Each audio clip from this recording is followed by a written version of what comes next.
नमस्कार। आज हम समझने की कोशिश कर रहे हैं कि प्रभाव कैसे काम करता है। मतलब कैसे कोई ना से हाँ तक पहुंचता है। हमारे पास डॉक्टर रॉबर्ट सियल्डिनी की किताब है इन्फ्लुएंस। उसी पर आधारित एक लेख का सार है। ये मनोविज्ञान की परतें खोलता है। तो आज का मिशन है सियल्डिनी के बताए उन मनोवैज्ञानिक ट्रिगर्स को समझना जो रोजमर्रा की जिंदगी में हमारे फैसलों पर असर डालते हैं, है ना? अक्सर हमें पता भी नहीं चलता। चलिए, पहला सिद्धांत देखते हैं, रेसिप्रोसिटी, मतलब एहसान। स्रोत में वो मुफ्त सैंपल वाला उदाहरण है, लेकिन ये बात शायद उससे गहरी है। बिल्कुल। ये सिर्फ लेन देन नहीं है, असल में ये एक सामाजिक बाध्यता जैसी है। जब कोई हमारे लिए कुछ करता है, खासकर जिसकी उम्मीद ना हो, तो हम पर एक तरह का, आप कह सकती हैं, मनोवैज्ञानिक बोझ आ जाता है। अच्छा, बोझ? हाँ, कि हमें भी बदले में कुछ करना है। वो जो स्रोत का निचोड़ है ना, पहले देना सीखिए, वो इसी गहरी बात पर आधारित है। ये एहसान चुकाने की भावना बहुत शक्तिशाली होती है। मतलब एक छोटा सा एहसान भी काफी असर डाल सकता है। हम्म। अच्छा, इसी तरह क्या लोगों का अपनी कही बात पर टिके रहने की आदत भी एक सिद्धांत है? स्रोत में कमिटमेंट और कंसिस्टेंसी का जिक्र है, जैसे वो पर्यावरण वाले सवाल के बाद मदद मांगने वाला उदाहरण था। हाँ, बिल्कुल। और ये हमारी अपनी पहचान से, हमारी इमेज से जुड़ा है।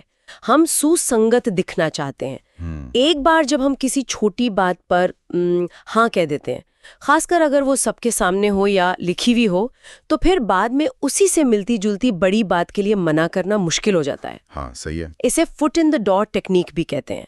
मतलब हम अपने पिछले स्टैंड के साथ खड़े दिखना चाहते हैं, कंसिस्टेंट दिखना चाहते हैं। अच्छा अच्छा। यानी छोटी हाँ असल में बड़ी हाँ का रास्ता बना देती है। और फिर आता है वो सोशल प्रूफ वाला सिद्धांत। जब हम देखते हैं कि भाई बहुत सारे लोग कुछ कर रहे हैं तो हम भी वही करने लगते हैं। स्रोत इसे भीड़ चाल जैसा कुछ कहता है। जैसे वो दावे होते हैं, हजारों लोग इस्तेमाल करते हैं। हाँ, और ये एक तरह का मानसिक शॉर्टकट है, खासकर जब हमें समझ नहीं आता कि क्या सही है, क्या करें अनिश्चितता में। तो हम दूसरों को देखते हैं, और अगर वो लोग हमारे जैसे हों या हम उनकी इज्जत करते हों तो और भी ज्यादा असर होता है। हाँ, लगता है कि अगर सब कर रहे हैं तो ठीक ही होगा। बिल्कुल, सुरक्षित महसूस होता है। ये हमारी सुरक्षा और अपनेपन की जरूरत से जुड़ा है। ये तो बहुत आम है, आजकल हर जगह दिखता है। पर सिर्फ भीड़ ही नहीं, शायद जान पहचान या पसंदगी भी असर डालती है। शुरू में लाइकिंग यानी पसंद के सिद्धांत की बात है। मुस्कान, समान रुचियां। अरे हाँ, बिल्कुल। यहाँ कनेक्शन ही सब कुछ है। असल में हम उन लोगों की बात ज्यादा मानते हैं जिन्हें हम पसंद करते हैं। क्यों? ऐसा क्यों? क्योंकि पसंदगी से विश्वास पैदा होता है, और विश्वास ही प्रभाव का आधार है। और पसंद बढ़ाने के कई तरीके हैं, जैसे समानता ढूंढना, सच्ची तारीफ करना, या फिर साथ मिलकर किसी एक लक्ष्य पर काम करना। ये सब भरोसे पर आधारित प्रभाव का रास्ता खोलते हैं। भरोसे की बात आई तो फिर वो अधिकार या अथॉरिटी वाला सिद्धांत भी है। स्रोत का वो डॉक्टर वाला उदाहरण याद है। दिखाता है कि हम विशेषज्ञों की बात कितनी आसानी से मान लेते हैं। प्रोफेशनल दिखिए, ये सलाह शायद इसी से जुड़ी है। हाँ, और इसमें दिलचस्प बात यह है कि अक्सर असली विशेषज्ञता से ज्यादा अधिकार के प्रतीक काम कर जाते हैं। प्रतीक जैसे? जैसे कोई पद, कोई टाइटल, यूनिफॉर्म या फिर महंगी गाड़ी।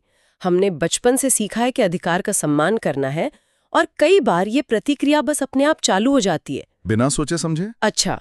और अंत में एक सिद्धांत जो आजकल मतलब खूब दिखता है, स्कैर्सिटी, कमी, लिमिटेड टाइम ऑफर, या बस कुछ ही पीस बचे हैं। स्रोत कहता है कि इससे हमें कुछ खो देने का डर लगता है। हाँ, FOMO, fear of missing out.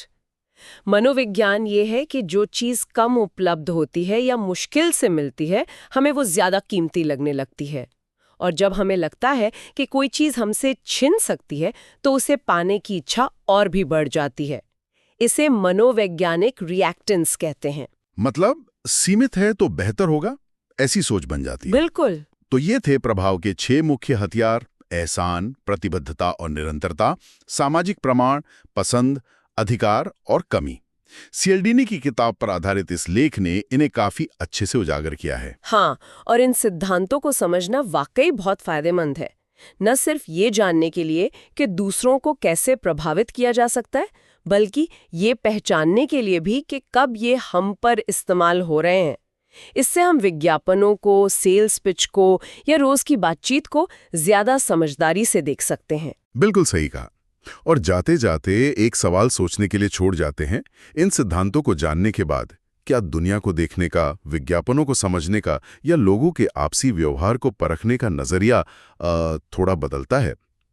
और ये भी सोचना जरूरी है कि कहाँ है वो महीन रेखा जहां इन तकनीकों का इस्तेमाल नैतिक रहता है और कहाँ ये अनैतिक हो जाता है। अगर आपको वीडियो अच्छा लगा हो तो वीडियो को लाइक करें और चैनल सब्सक्राइब करें ताकि और भी ऐसे ही वीडियो आप तक पहुंचते रहे। धन्यवाद।